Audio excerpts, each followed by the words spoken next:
Thank you all for staying to the end of the show. Thank you for joining me for this last segment of the show, rounding off with the 49ers and their contract situation with Brock Purdy.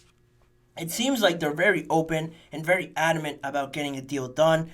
Brock Purdy, obviously the biggest story around him is he was Mr. Irrelevant, the last pick of the draft, pick number 262 in that draft, and now to see where he is now, leading the 49ers to Super Bowls, being missed immensely when he got hurt in that NFC Championship game against the Eagles. Had a second chance to get over that this year, was able to do that, bring him to the Super Bowl. They fell short against the Kansas City Chiefs, but overall it was a great game. It was still very competitive. He's still young for a quarterback to be battling against Patrick Mahomes. Their entire team is really well, and that's kind of where this contract extension starts to formulate a little bit, because they have an amazing team, and now you're talking about extending Brock Purdy. He's eligible next offseason to be extended, but that's really what you're talking about right now. The biggest question with this extension is it Purdy, or is it just that they have an insanely, ridiculously talented team that makes him look a lot better? Can other quarterbacks be thrown in there and produce as well as Brock Purdy did at least a year ago? Because on top of making the Super Bowl and an NFC Championship, he threw for 4,280 yards, a nearly 70% completion percentage, 31 touchdowns, and an 113 QBR rating for them, a team record for yards thrown in a season as well, 4,280. So, really impressive season from Brock Purdy in the regular season. Looks very impressive when you see these numbers out there. I lay them out, and you see that he's up there with some of the best in yards. Completion percentage is really high at 70%. 31 touchdowns as well is nothing to sneeze at. So, if he plays like he has been and proves with these numbers that he is of that caliber, I think it's hard to make an argument and saying that he doesn't deserve that if he keeps performing like he has in the regular season. Like I mentioned, the team and the talent that he has around him, yeah, other quarterbacks don't have that.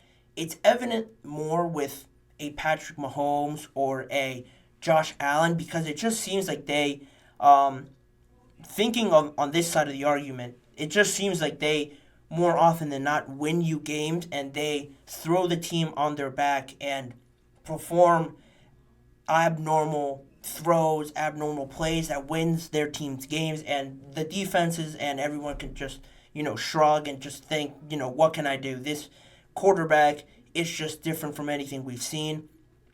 That is that argument. It's a good argument in all honesty, because comparing just player to player, Brock Purdy can't really do all that athletic plays that Mahomes, Josh Allen can do, really. But at the same time, thinking about it, do you want your quarterback to be doing that all the time? Do you want your quarterback to always be winning you games? Sure, it's nice having him be the reason that you do win games and he makes some nice throws or makes some great plays. Not to say that Brock Purdy can't escape the pocket and run. He made a lot of those plays, extending plays in the playoffs last season. But he's not always going to be the hero. He's not always going to throw on his cape. And nobody expects him to do that on a consistent basis like they expect Mahomes or Josh Allen to do. But again, I'll just throw it out there. Do you want your quarterback to always have to do that in tough games? Some teams like the 49ers, I'm sure they don't. And I'm sure they'll say that their planning around their team building is better than these other teams, which is why Brock Purdy doesn't have to do much, which again is another solid argument to use. They don't want their quarterback to always be throwing everything on the line and having to do extra to win them close games if they can build their team better than all these other teams, quite frankly, and win games that way comfortably, rely on their defense, which is really good. It's not, Brock Purdy's fault that he was drafted last. It's not his fault that he was drafted and the 49ers took a chance on him with the last pick of the draft, and he's on this great team. it's a merit that he is a starting quarterback now, and he took advantage of this opportunity. He did show some throws in the playoffs where you kind of cringe a little bit and see that, that wasn't a good throw, or what was he thinking with that? A lot of them didn't get intercepted, or he didn't pay for some of those throws, but he also made some game-changing plays, like I mentioned, extending plays, running outside the pocket, gaining yards with his feet. So it is valid to state that he is, right now, you can really say that he is still in a prove-it year if you want to go as far. If I want to stay balanced and say that, not really taking a side right now, because I, in all reality, still have my thoughts. I see both sides of the argument, and I want to think that he is a good quarterback, because I don't really think that any quarterback could go in there and be great, take them to Super Bowls. I think he does have something about him that makes him different, but it is hard to see with all the talent that they have on their team.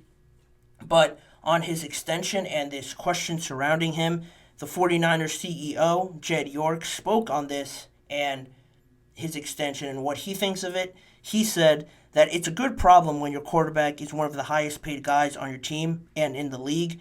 It's what the market is. Brock is going to ask for something that no one has ever asked for before. That was through Mercury News.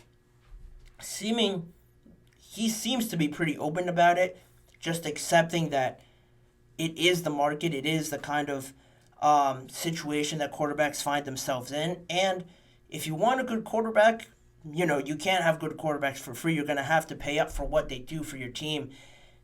All these other quarterbacks have been paid. Joe Burrow has recently gotten a new contract. Lamar has gotten a new contract. Patrick is still on that huge contract, 10-year contract, I think it was, that he signed. So Brock is now sort of leading that new charge of younger quarterbacks that are looking to get extended. Herbert was also extended recently as well. So now Brock is sort of leading that next group of younger quarterbacks to try and get their first contract, trying to get paid in the NFL. And 9 quarterbacks currently make over $40 million per year on their current deal. Could you name 9 better quarterbacks legitimately, not just on talent, because that obviously can sway the vote. It's more subjective if you just compare talents. Are there 9 quarterbacks that can fit into this 49ers system and can carry and take the 49ers into the playoffs and be successful? I think people would struggle with that more than they think. I'm sure you can name Josh, Patrick, Lamar, Justin, Joe. That's already 5 quarterbacks. You can throw Jalen Hurts in there, that's 6, just based on talent and attributes that they have. Those guys have great arms. A lot of them are pretty big. A lot of them are hard to tackle while running. And that's 6 quarterbacks right there. I didn't mention Herbert. You can throw him in there. That's 7. And then you get to Dak Prescott. Do you want to say he's better? He hasn't performed it like a top quarterback in the playoffs. So I don't really think you could just plug him in and expect change with the 49ers. Other quarterbacks that you might want to throw in there, I don't know, I'm drawing a blank. Rodgers, if you want to throw him in there still, he could be 8. And I think Brock could slide in there at 9. I am struggling. I mean, Trevor Lawrence is talented, but he hasn't gotten his Jacksonville Jaguars team that far in the playoffs either. You could say he's more talented, but again, that's subjective if you're just comparing them. Seeing what Trevor Lawrence has done with his really good Jacksonville Jaguars team, he has some weapons there, or he did at least this past season. They didn't make the playoffs. You saw how badly they fell off. So can you really say that he could just go into the 49ers and something will change with them? Brock Purdy can sort of fit in there, and a lot of people don't give him credit for fitting the mold of 49ers quarterbacks that they're looking for, that Kyle Shanahan is looking for, that fit into their system perfectly. You don't always have to have the biggest, strongest arm kind of guy to win you games. He makes the most sense for the 49ers in their situation with the system that they're trying to run. And I think that holds immense value than just having all these talented guys. Fitting into a system and executing in that system hold a lot of value, more value than I think a lot of people really want to admit. And on the contract extension, again, their CEO, Jed York, mentioned that, or he pointed to Jimmy G's contract and Colin Kaepernick's contract as well when he cited, trying to figure this all out with Brock Purdy. He pointed to those two contracts as signs that they're willing and they're able to do what is necessary to retain their quarterbacks. Jimmy G got a pretty big contract with the Niners, and they also gave Colin Kaepernick an extension as soon as he was able and eligible to be extended. That isn't Brock Purdy right now. That's going to be him next season. So they've already shown trends of feeling confident in their quarterbacks, and if they have performed, they'll be willing to give him an extension. That's great for Brock Purdy. But the biggest caveat in all of this is how he plays next year. Like I mentioned at the start of this, it is still sort of a prove it, trying to maneuver through this gray area still with Brock Purdy, because he does a lot of good, and in my opinion, fits them perfectly. It is the kind of quarterback that they need, but to justify, we're talking about $40 to maybe more $1 million, you have to be 110% that this guy is going to has only shown you good performances, but will continue to do it further down the line. And this next year, I think, will be pivotal for that, because it is sort of like a contract year for Brock Purdy. They're coming off a Super Bowl loss. They want to get back there, obviously, and finally get over that hump. If he's able to do that, sign it right there. If he wins them the Super Bowl, he's going to get a massive extension, because they're not going to win a Super Bowl without him playing well. So if he does that, even if he gets back to the Super Bowl, I think it's still a guarantee that they sign him. But another thing to just monitor and see how it plays out is Brandon Ayuk's contract, obviously, because he has slowly become his favorite target, Brock Purdy's favorite target, and they've built a good relationship over the last 2 seasons. Last season, Brandon Ayuk having a great year with Brock Purdy, so you want to make sure to maximize Brock Purdy that you get his number one guy or one of his number one guys back on the team. So that's something to watch and see how it all plays out, and that could affect Brock Purdy's performance next season if they lose him and don't replace him, or if he does come back, then there's really no excuse to how they perform on the field, which is the biggest thing. That'll be the biggest determinant in how much money Brock gets, and if he gets that extension. I think they will give him the extension, but talking about money, how much he'll make compared to some of these other guys is always a big talking point and a big determinant in figuring out these contracts, especially for a young guy that has been doing them a big favor in being on that rookie contract, earning so little still. To finally pay him, he's earned it, but now the 49ers have to cough that up for everything that he's done for them, and that'll develop more next season and throughout this whole season on how they perform.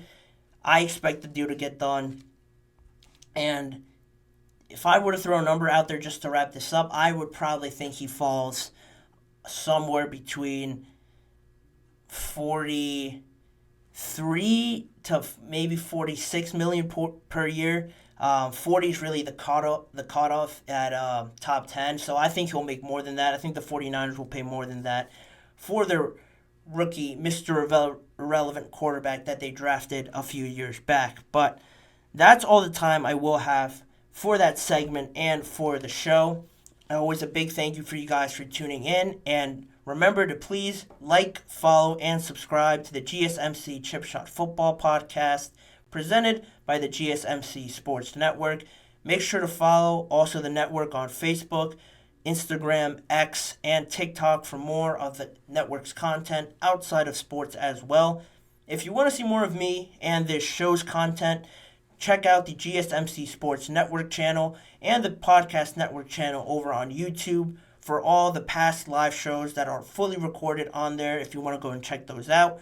The YouTube shorts that are posted every weekday are also on there on other NFL topics around the league, and individual segment videos on each of the segments. If you missed a certain segment or want to go back and rewatch one, they're all on there as well. Again, tune in every weekday at 6:30 p.m. Eastern Time for more discussions, topics around the NFL and just football in general. With me as your host, Manny Maradiaga, thanking you guys for tuning in again, and hopefully I'll see you guys all tomorrow.